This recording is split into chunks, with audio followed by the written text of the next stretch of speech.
Greetings, everyone, and a very warm welcome to another edition of Marketing the Invisible. I'm Tom Poland, beaming out to you from the very, very sunny Sunshine Coast here in Australia, joined today by Stacey Brown Randall. Stacey, very warm g'day from down under. Where are you hanging out?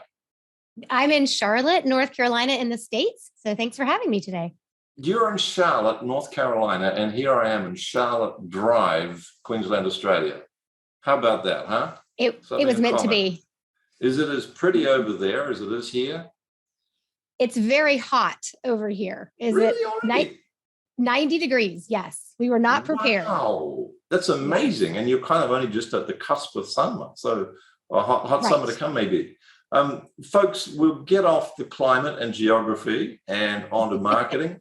Stacey teaches business owners how to generate referrals, but not sort of in that stressful, ooh, I don't ask for referrals way. She teaches you how to generate them naturally without any manipulation, incentivizing, and get this, drum roll, without even asking. She's the award-winning author of Generating Business Referrals Without Asking and host of the Roadmap to Grow Your Business podcast. Title today, another drum roll please, is How to Generate Referrals Without Even Asking. Stacey, our 7 minutes is going to start now. Question number 1, who is your ideal client? Yeah, so typically they are small business owners in the professional services field. I talk about them being experts, right? They typically have a lot of acronyms or alphabet soup after their names. So think attorneys, CPAs, accountants, also real estate agents, interior designers, but they are experts in their field and they also have to learn how to bring in clients. Perfect. Thank you for that. And 6.5 minutes left. Question 2, how would you define the problem that you solve for these experts? Well, you kind of already said it in the intro, but it really is teaching people that there is a different way, a better way to generate referrals, and it can be done naturally, which is without that manipulation, without feeling like you have to incentivize, and definitely without ever having to ask for those referrals, that there is a better way. You just have to learn it. And when we're talking about asking for referrals, I mean, we kind of already all know we should be asking for them, but a lot of us feel awkward and uncomfortable about.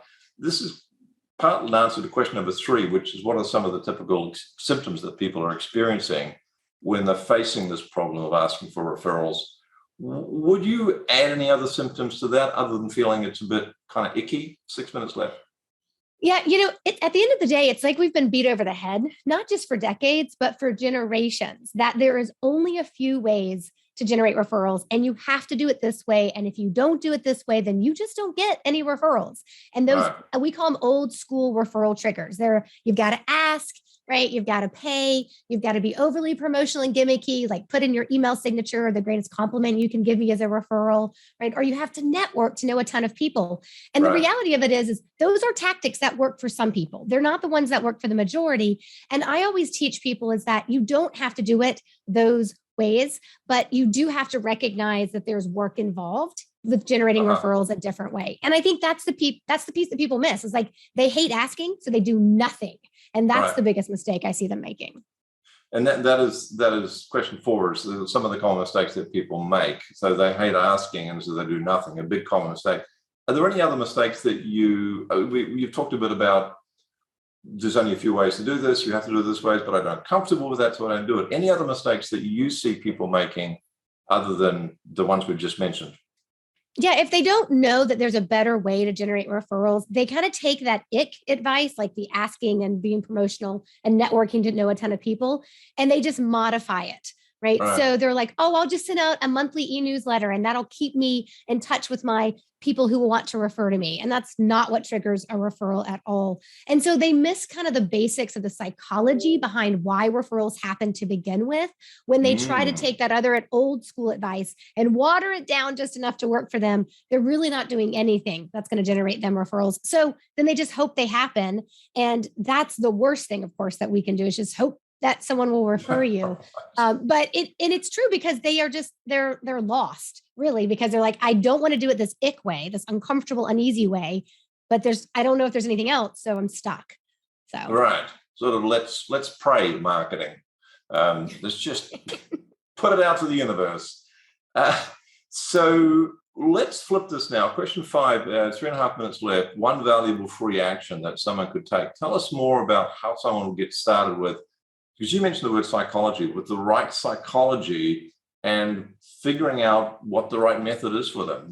Give us a top tip. It might not solve the whole problem, but it might take them a step in the right direction. 3 minutes left now that I've talked so much. Absolutely. So here's the thing to keep in mind.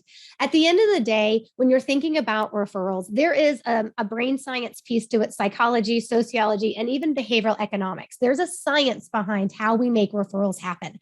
But at the heart of it, like science is great and it's right, but at the heart of all of that says it's relationships. So the number one thing you can do, and I call it your low-hanging fruit strategy, the number one thing you can do is identify your current referral sources. If you're receiving referrals now, you need to identify your referral sources, because once you identify who they are, you can start paying attention to how to go about generating referrals from them in a natural way. But you've got to know who they are. So I tell folks, get a list of your clients. And then maybe over the last couple of years, pull out a list of your clients and then determine how that client learned about you. Did they come through a Facebook ad? Did they meet you at a networking event? Were they referred to you by someone else? And look for those clients that were referred and then capture the referral source's name. And that will give you your list of referral sources. And it's an empowering step, because when you know who, then you can start figuring out what you want to do. Perfect. Thank you. Great top tip. 2 minutes left.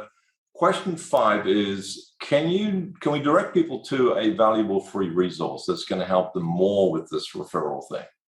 Yes. So the best place people can go is actually to take a 9-question quiz. We call it the Referral Ninja Quiz.